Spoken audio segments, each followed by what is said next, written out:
আজ জানব প্রতিসরাঙ্ক কী বা রিফ্র্যাক্টিভ ইন্ডেক্স।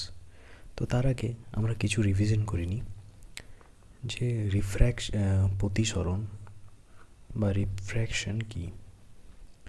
তো দেখো, আমরা এর আগে পড়ছিলাম আলো, সোজা পথে যাচ্ছে, তো এরমভাবে যাচ্ছে তো এরমই যাচ্ছে, যদি এরমভাবে যাচ্ছে তো এরমভাবেই চলে যাচ্ছে আলো, যদি এরম যাচ্ছে উপর দিকে তো এরমভাবে চলে যাচ্ছে, একটা সোজা পথে, আর প্রচুর স্পিডে যাচ্ছে।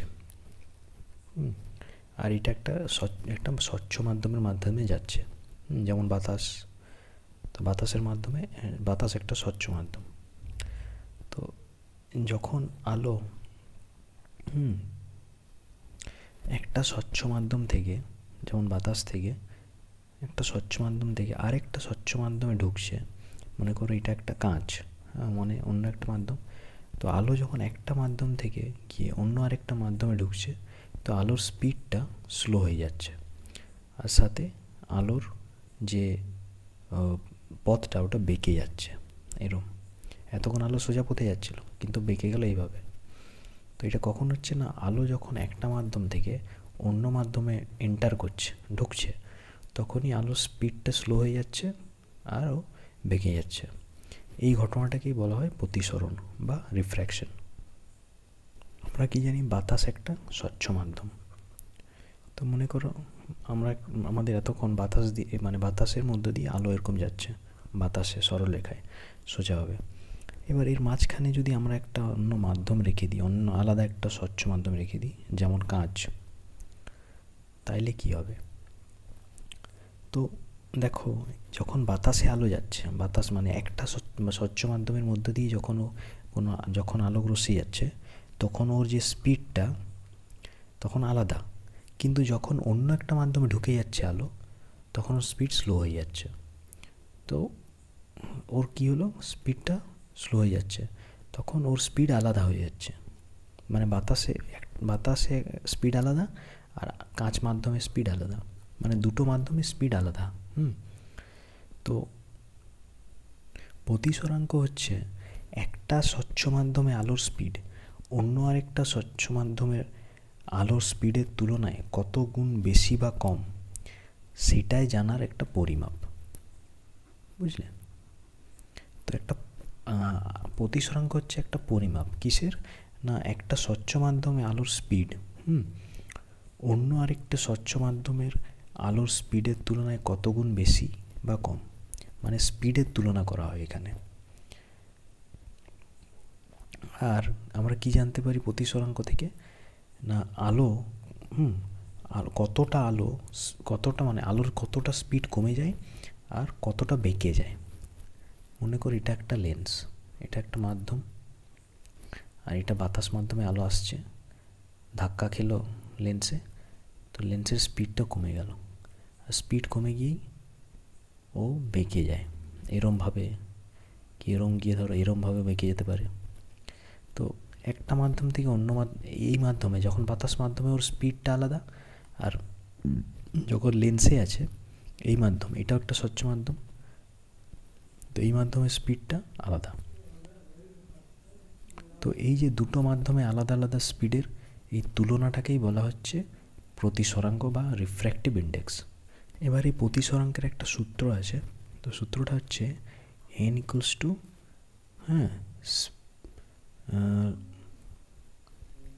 লাইটের স্পিড, মানে আলোর স্পিড প্রথম মাধ্যমে বাই আলোর স্পিড, আমি লাইট লিখলাম না, আলোর স্পিড দ্বিতীয় মাধ্যমে।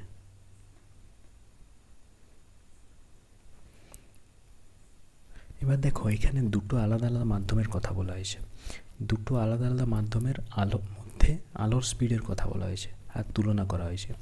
আর যেহেতু এটা এরকমভাবে লিখেছি, তো এটা একটা অনুপাতের কথা বলা হচ্ছে, আর অনুপাত মানেই তুলনা, মানে কত গুণ বেশি বা কম।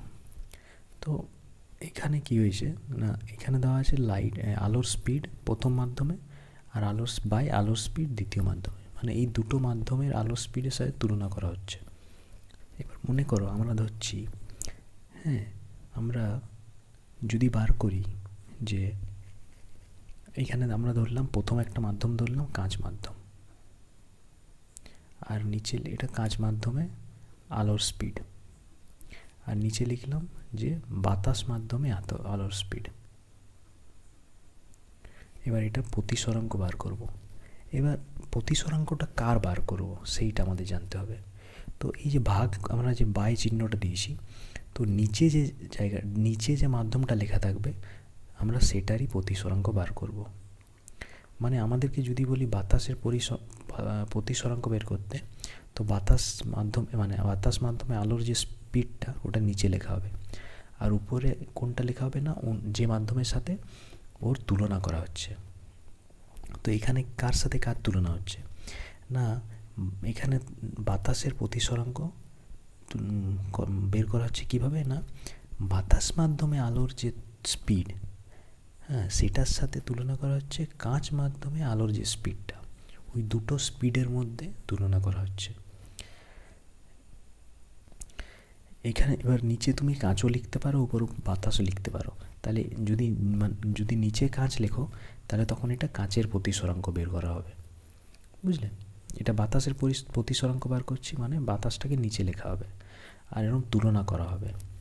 মনে করো কাঁচ মাধ্যমে আলোর স্পিড 5 মনে করো, আর বাতাস আলোর স্পিড 2। তো অ্যান্সার কত হবে? এটা হবে 2.5 হবে। তার মানে 2.5টা মানেটা কি?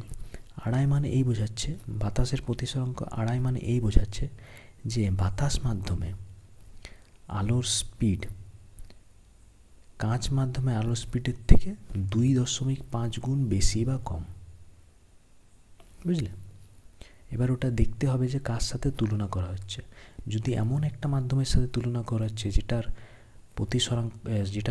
যে মাধ্যমে আলোর স্পিডটা বাতাসের থেকে বেশি, হ্যাঁ, বাতাসের থেকে বেশি, তাহলে তখন বলবো যে 2.5 গুণ কম। যেমন এরপরে উদাহরণটা দিচ্ছি, যেমন মনে করো, যেমন সূত্রটা হচ্ছে তোমরা যেটা সিলেবাসে আছে তোমাদের, সেটা হচ্ছে n=c/v, এইটা আছে। এটার মানে কি না, এটা একটা প্রতিসরাঙ্ক বের করবে। এবার এখানে ভিটা মানে কি, একটা মাধ্যমে আলোর স্পিড। আর সি মানে কি না, এখানে সি মানে হচ্ছে শূন্য মাধ্যমে আলোর স্পিড।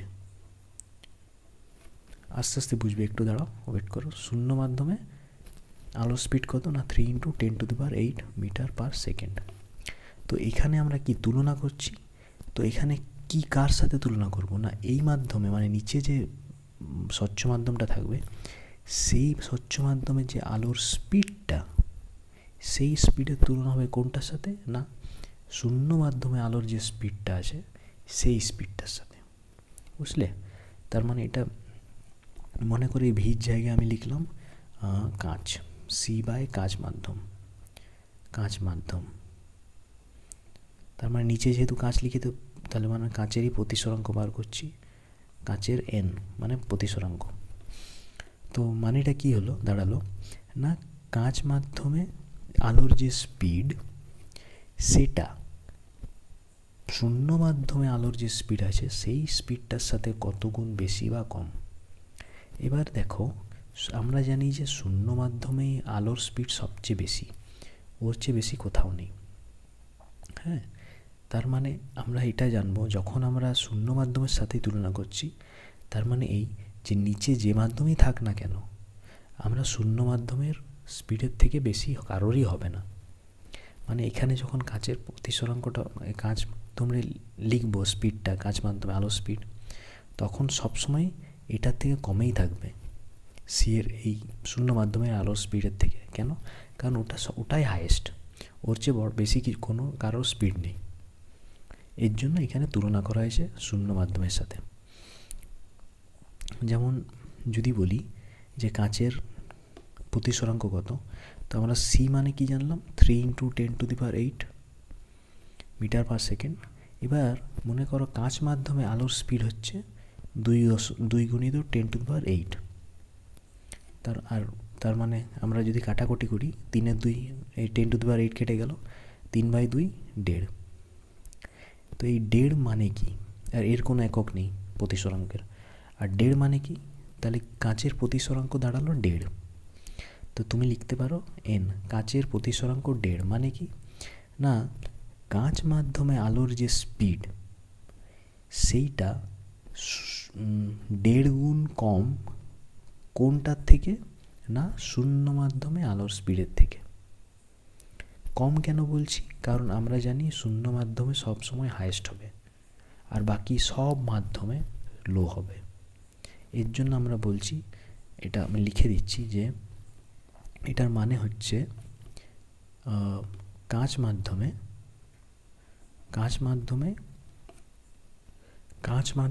আলোর স্পিড শূন্য মাধ্যমে আলোর স্পিডের থেকে 1.5 গুণ কম। বা তুমি এটাও বলতে পারো যে শূন্য মাধ্যমে আলোর স্পিড, হ্যাঁ, কাঁচ মাধ্যমে আলোর স্পিডের থেকে 1.5 গুণ বেশি, এরকমও লিখতে পারো। এবার আমি যেগুলো বললাম সেগুলো নোট করবে, যেভাবে বললাম ভাষাগুলো প্রয়োগ করলাম সেভাবে।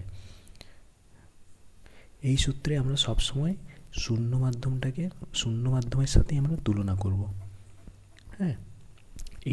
এই কনসেপ্টটাকেই বলা হয় তোমাদের বইয়ে যেটা আছে পরম প্রতিসরাঙ্ক। এটাকে বলা হয় অ্যাবসোলুট রিফ্র্যাক্টিভ ইন্ডেক্স, বুঝলে? পরম প্রতিসরাঙ্ক মানে কি, যখন কোনো আলোকরশ্মি প্রতিসরাঙ্কটা কোনো মানে এমন একটা প্রতিসরাঙ্ক যেটায় কি না হয় না, একটা মাধ্যমের আলোর স্পিড তুলনা করা হয় কার সাথে না, শূন্য মাধ্যমে আলোর স্পিডের সাথে, বুঝলে? আর তুলনা মানেই অনুপাত, আর অনুপাত মানেই এরম ভাগ। তো এটাকে বলা হয় পরম প্রতিসরাঙ্ক।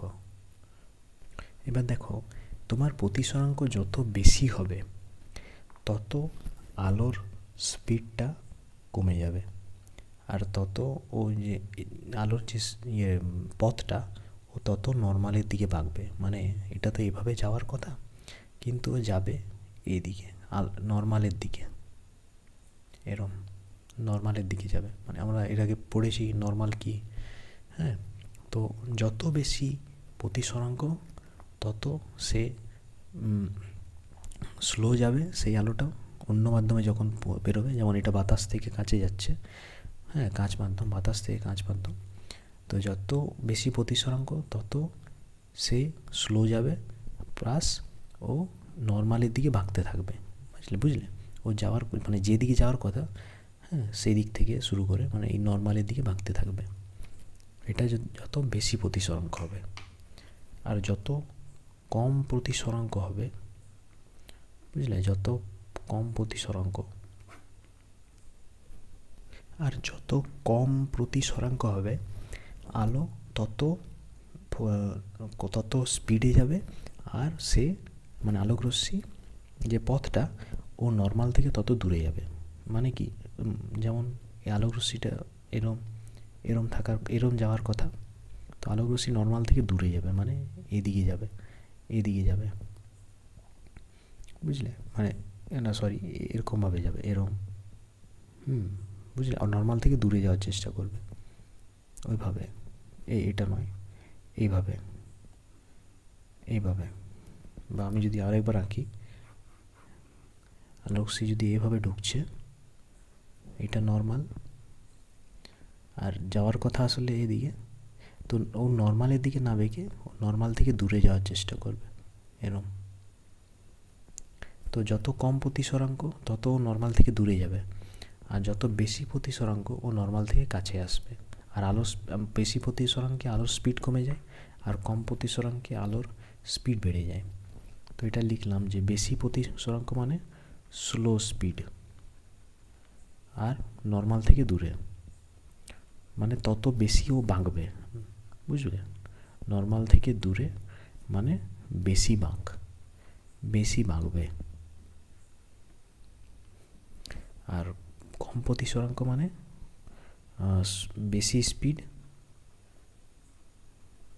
তারপরে নর্মাল থেকে কাছে, এটা ভুল বললাম, এটা নর্মাল থেকে কাছে হবে, মানে নর্মালের দিকে, হ্যাঁ কাছে, আর এটা নর্মাল থেকে দূরে, দূরে আর কম বাঁকবে। দেখছো এখানে বেশি বাঁক আছে, মানে এখানে দেখো বেশি বাঁক আছে, এরমভাবে গেছে এরম বেঁকে যাচ্ছে, কিন্তু এখানে নয়, এরম গেছে এইরম, দেখো বাঁকটা কিন্তু বেশি নেই, এইটার সাথে এটার তুলনা করবে। এবার তোমাদের বইয়ে লেখা আছে দেখবে বাতাসের প্রতিসরাঙ্ক 1.0003। এটার মানে কি? এটার মানে এই যে বাতাসে যেটা, এটা যে প্রতিসরাঙ্কটা দেওয়া আছে, এটা তোমাদের দেওয়া আছে পরম প্রতিসরাঙ্ক। শুধু প্রতিসরাঙ্ক না, এটা পরম প্রতিসরাঙ্ক। মানে কি ধরা হয়, তার মানে আমরা পড়লাম, মানে ধরা তুলনাটা করা কার সাথে করা হবে না, শূন্য মাধ্যমে আলোর স্পিডের সাথে। তার মানে এটার মানে এই যে বাতাসে আলোর স্পিড, আলোর স্পিড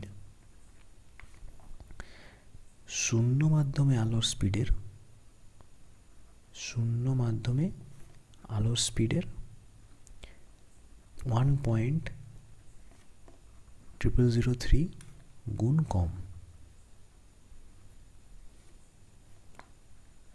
তো বাতাসের আলোর স্পিড, বাতাসে আলোর স্পিড শূন্য মাধ্যমে আলোর স্পিডের 1.0003 গুণ কম, বুঝলে? মানে বাতাসে যে স্পিডটা ওইটা স্লো, কিসের থেকে না, শূন্য মাধ্যমে যে আলোটা যায়, সেই যে আলোর স্পিডটা, সেই স্পিডটার থেকে।